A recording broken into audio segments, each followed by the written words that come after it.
अध्याय 5 प्रारंभ. श्री गणेशाय नमहा. हे अजिताद्वया सच्चिदानंद करुणालया दासगणू लागला पाया आता अभय असू दे. मेही नदी न पातकी नर नाही कोणता अधिकार सर्व बाजूनी लाचर आहे मी देवदेवा. परी अत्यंत हिनावरी थोर सर्वदा कृपा करी पाही अंगी लावली खरी विभूती श्री शंकराने. तो हिनांचा हीनपणा थोराना आणि कमीपणा हे जाणून नारायणा गणू हा ठेवा संग्रही. सर्व लाड लेकरांचे माता ती पुरविसाचे आहे दास गणूचे ओजे सर्व तुझ्या पायी. जैसे करशील तैसे करी परी दया असू दे अंतरी देवा तुझ्या बळावरी दास गणूच्या साऱ्या उड्या. गजानन असता शेगावी यात्रा येई नित्य नवी ती कोठवर वर्णावी पारण लागे ती येचा. महिमा तो वाढला फार म्हणून गजानन साधूवर ती उपाधी करण्या दूर भटकू लागले काननी. महिना महिना तिकडेच राहावे वाटेल तेथेच बैसावे कोणाशी नवमुग द्यावे चरित्र आपुले तुलेही. श्रोते एका समयासी महाराज पिंपळगावासी गेले तेथे गोष्ट कैसी झाली ते अवधारा. त्या पिंपळगावाच्या शिवारात होते एक अरण्यात शंकराचे मंदिर सत्य जुने पुराण हेमाडपंथी. ऐशा त्या मंदिरी येथे झाले साक्षात्कारी बैसले शिवाच्या गाभारी लावून या पद्मासन. गुराखी त्या गावचे आपापले कडप गुरांचे घेऊन या निघाले साचे अस्तमानी गावाकडे. मंदिरापुढे तत्वता एक लहान ओढा होता तेथे पाणी पाजण्याकरता गुरे गुराखी पातले. कोणी सहज मंदिरात गेले वदन्या शिवाप्रत तो तेथे पाहून समर्थ आश्चर्यचकित जाहले.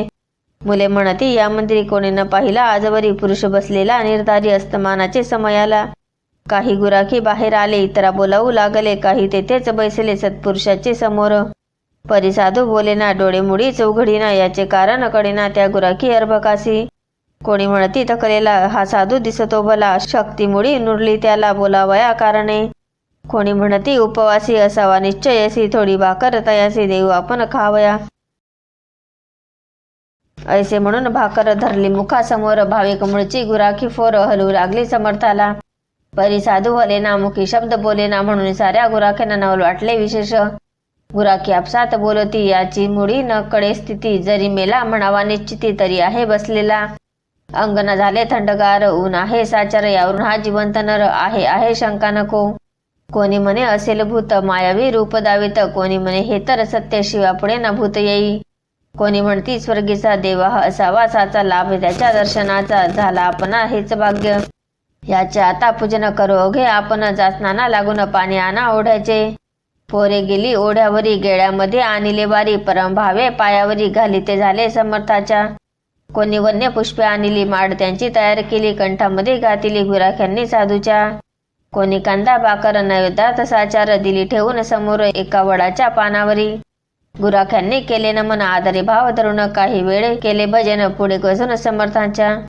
ऐसा आनंद चालला तो गुराखी एक बोलला अरे वेळ बहु झाला चला आता गावाकडे. दिवस गेला मावळून काना आली रानातून मुले गुरांना घेऊन ऐसे लोक म्हणतील की कदाचित आपण असे पाहण्या येतील कानानासी तान्ही वासरे घरासी लागले असतील हुंबराया. या साधूची हकीकत आपण सांगू गावात शहाण्या वडील माणसाप्रत म्हणजे येईल कडून की. त्या उग्यासी मानवले गुराखी सर्व निघून गेले गाव माझी कडविले मंदिराचे अवघे वृत्त. पुढे श्रोते पातकाळी आली गावची मंडळी समर्थासी पाहण्या बली गुराख्यांच्या बरोबर. जैसा काल होता बैसला तैसाच आताही पाहिला भाकरीसी ना स्पर्श केला ती जशीच्या तशीच आहे. म्हणू लागले गावकरी हा योगी पुरुष कोणीतरी आहे बैसला मंदिरी सांप्रत्या शंकराच्या. कोणी ऐसे बोलले शिवपिंडीच्या बाहेर आले आपण दर्शन द्याया भले चला नेऊ या गावात. हा समाधी उतरील तेव्हा काही बोलेल ही उतरणे आहे वेळ त्याला त्रास देऊ नका.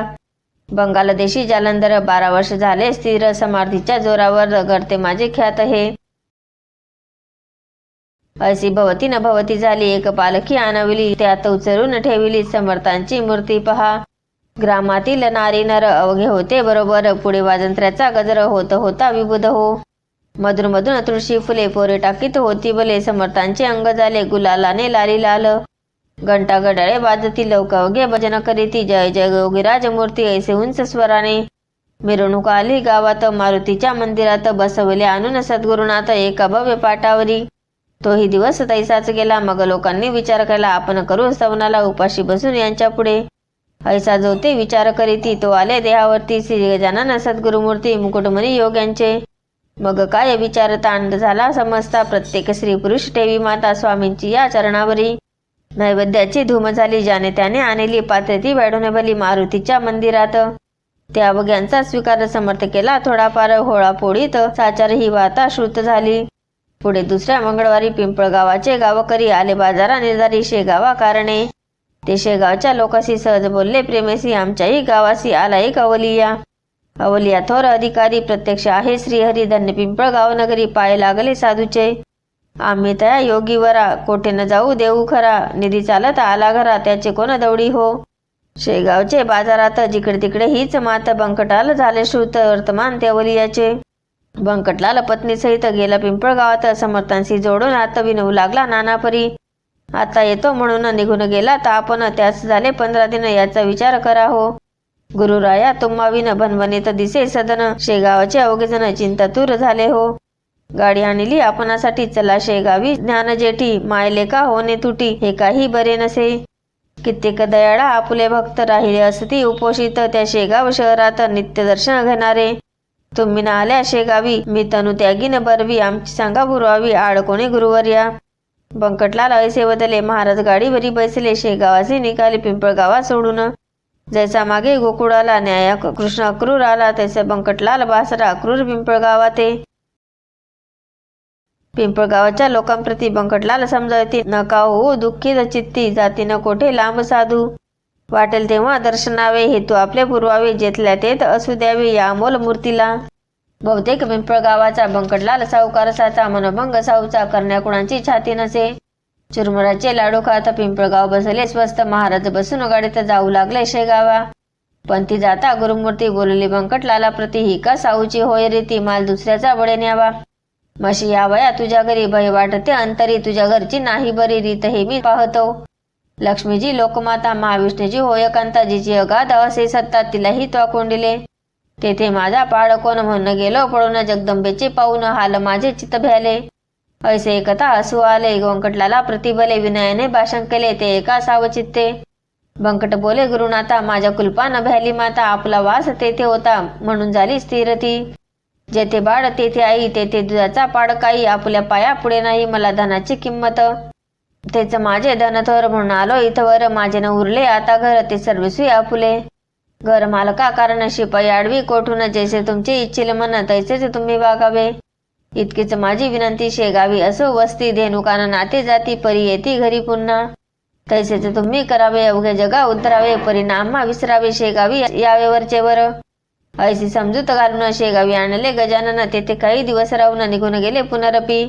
ते ऐकावी तुम्ही कथा सांगतो मी इथे आता. आडगाव नामे ग्राम होता एक तया भरळा प्रांती. त्या ग्रामाकारण जाया निघाले दयाधन. प्रातःकाळी चुकवून नजर शेगावकरांची. महाराजांची चालगती वायूची या समान होती. अंजनी तनय मारुती आला काय वाटे पुन्हा. मास होता वैशाख 16 कलांनी तप एक अर्क. क्वचित कोठे न राहिले उदक. ऐसा प्रखर उन्हाळा. मध्यान्नीच्या समयाला अकोले गावापासी आला हा योग योगेश्वर साधू भला गजानन महाराज. तो काय घडले वर्तमान. समर्थांशी लागले तहान. करीती चौफेर अवलोकन. तो उदक कोठे दिसेना. अंगावाटे चालल्या धारा. घामाचे त्या एक सरा. अधोरष्ट तो सुकला खरा. उदकाविन समर्थाचा. ऐशा दुपारच्या अवसरी भास्कर नामे शेतकरी. घालीत होता पाळी खरी आपुले त्या शेताला. शेतकऱ्याची पाहता स्थिती हे अवघ्यात मुख्य असती. कृषीवल हा निश्चिती अन्नदाता जगाचा. अंगी ऐसे मोठेपण परिसोशी यातना तरुण. बिचाऱ्यांना उणतान सोसणे भाग वसे की. त्या अकोलीच्या शिवारात जलाचे दुर्भिक्ष अत्यंत. एक वेळ मिळलं घृत परिअभाव पाण्याचा. आपण ते प्यावयासी. भास्कराने शेतासी आणले खापराच्या घागरीसी. उदेक होते गावातून. पाठीशी ती भाकर डोई जलाची घागर. ऐसा होता प्रकार शेता माझी येण्याचा. ती घागर झुडपाखाली होती भास्करे ठेविली. त्या ठिकाणी स्वारी आली भास्करा जल मागावया.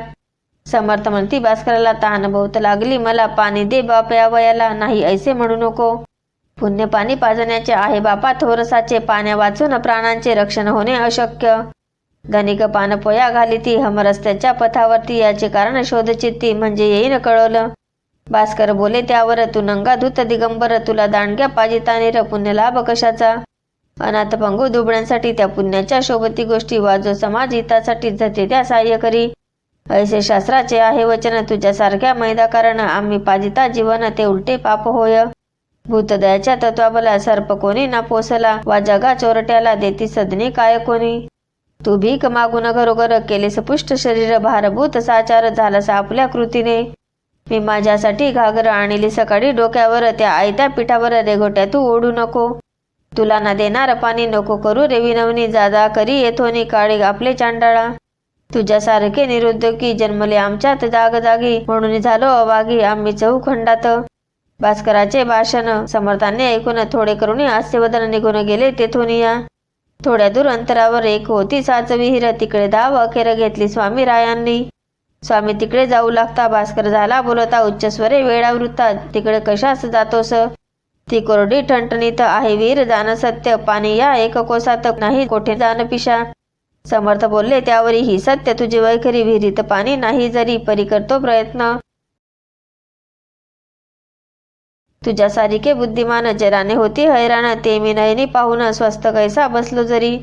तरी समाज हितासाठी काय मी केली सांग गोष्टी, साई होते जगज्जेठी हेतू शुद्ध असल्यावर. समर्थ आले विहिरीपाशी, तो थेंब नाही ती येशी, हताश होऊन वृक्षापाशी बैसले एका दगडावर. डोळे मिटून केले ध्यान, चित्ती साठविला नारायण, जो सच्चिदानंद दयाधन दिनोद्धार जगद्गुरु. समर्थ म्हणती देवदेवा हे वामना वासुदेवा, प्रद्युम्ना राघवा हे विठ्ठला श्रीहरी. देवा ही अकोली पाण्या वाचून त्रस्तके आली, बोलही न राहिली कोठेच देवा विहिरीतून. मानवी यत्न अवघे हरले, म्हणून तुझला प्रार्थिले, पावा आता जगन माऊले पाणी दे या विहिरीला. तुझी करणी अघटित जे न घडे ते घडविसी सत्य, मांजरे जडत्या आव्यात पांडुरंगा तू रक्षिली. प्रल्हाद भक्त करण्या खरा, स्तंभी प्रगटलास जगोद्धारा, 12 गाव वैश्वानारा बक्षिले त्वा गोकुळात. कर नखाग्री धरिला गिरी, तूच की रे मुरारी, तुझ्या कृपेची नये सरी जगत्रयी कवणास. दामाजी पंत ठाणेदार त्याच्यासाठी झाला समार, चोक्यासाठी ओढिली डोर, पाखरी रक्षिली माळ्याची. उपमन्यूसाठी बला क्षीरसमुद्र तुवा दिला, तहान नामदेवाला मारवाडात लागली जी. तै तुम्ही कौतुक केले निर्जलाता प्रांती भले, नाम्यासाठी भरविले जरे आन ध्यानात. ऐसे विनविता ईश्वरा विहिरी लागी फुटला जरा, उफाळ्याच्या साजेरा विहिरी भरली क्षणामध्ये. साह्य झाल्या जगन्नाथ काय एक ना ते होत, ईश्वरी सत्ता अगाध सत्य जे ना घडे तेच घडवी. तेथ पाणी समर्थ प्याले, ते भास्कराने पाहिले, चित्त त्याचे गोठळले, काही न चाले तर्क तयाचा. वर्षे झाली 12 जल नाही या विहिरीत, तिलाच एका घटकेस याने जलमय केली की. यावरून हा कोणीतरी खचित आहे साक्षात्कारी, बळेच फिरतो पिशापरी हे आता समजले. शेतीचे काम सोडून भास्कराला धावून धरता झाला दृढचरण, मुखे स्तोत्र आरंभिले. हे नरदेहाधारी परमेश्वरा, हे दयाचे सागरा, लेकराशी कृपा करा, अर्भक मी तुमचा असे. तुम्हा ते ना जाणून मी बोलवलं टाकून, आता पस्तावा झाला पूर्ण, क्षमा त्याची करा हो. टाकून बोलता गवळणी रागावला ना चक्रपाणी, दयाळा वाह्या वेशांनी तुझ्या मजला ठकविले. त्याचे तूच निरसन केले चमत्कार दाखवून, भगवंताचे देवपण कृतीनेच कळले की. तैसा तुझा अधिकार केवढा तरी आहे थोर, ते कळले साचार या जलाच्या कृतीने. काही असं सद्गुरुनाथा मी न सोडी पुन्हा आता, लेकराने भेटता माय कोठे न राहावे की. खोटीही प्रपंच माया आले आज कळून या, आता परते न लोटाया दिना अर्भका कारणे. भास्करासी समर्थ म्हणती ऐसा न होई दुःखित चित्ती, आता घागर डोक्यावरती गावातून आणू नको. तुझ्यासाठी हे जीवन विहिरीत केले निर्माण, आता कशाची नुरली वान, मग का प्रपंच टाकीशी. पाणी आले तुझ्या करता बगीचात लावा आता, भास्कर म्हणे गुरुनाथा हे अमिष दावू नका. माझा निश्चय हीच विहीर, कोळी ठणठणीत साचार, होती दळा आजवर थेंब नव्हता पाण्याचा. ती विहीर फोडण्याला तुम्हीच हा प्रयत्न केला, साक्षात्काराचा रावीला सुरुंग खडक फोडावया. त्याने हा फुटला खडक, भावाचे लागले उदक, आता म्हणा निशंक भक्तिपंथाचा लावीन मी. वृत्तीच्या मेदिनी ठाई फळझाडे ती लावीन पाही, सन्नितीची माझी आई तुझ्या कृपे करुण. सत्कर्माची फुलझाडे लावीन मी जिकडे तिकडे, हे क्षणिक बैलवाडे याचा संबंध आता नको.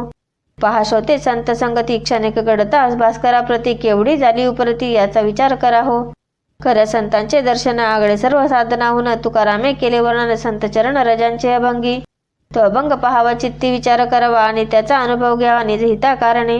पाणी लागले विहिरीसा ही वार्ता आसपास पसरता, जनदर्शनात धावू लागले स्वामीच्या. मधूचा लागता सुगावा, जैसा मक्षिका घेती धावा, वासाकरेचा पाहुणा रवा, मुंग्या येती धावून. तैसे श्रोते तेथे झाले, लोक अपार मिळाले, विहिरीचे पाणी पाहिले, पिऊन त्यांनी ते दवा. उदक निर्मळ शीत मधुर गोड अमृता उनी फार, करू लागले जय जयकार गजाननाचा लोक सारे. असं पुढे भास्करासहित अडगावासी न जाता परत महाराज आले शेगावात. श्री गजानन सिद्ध योगी स्वस्ती श्री दास गणू विरचित हा गजानन विजय नामे ग्रंथ हो जगासी आदर्शभूत संत महिमा जाणावया. शुभम भवतु श्री हरिहरार्पणमस्तु. इति श्री गजानन विजय ग्रंथस्थ पंचमोध्याय समाप्त.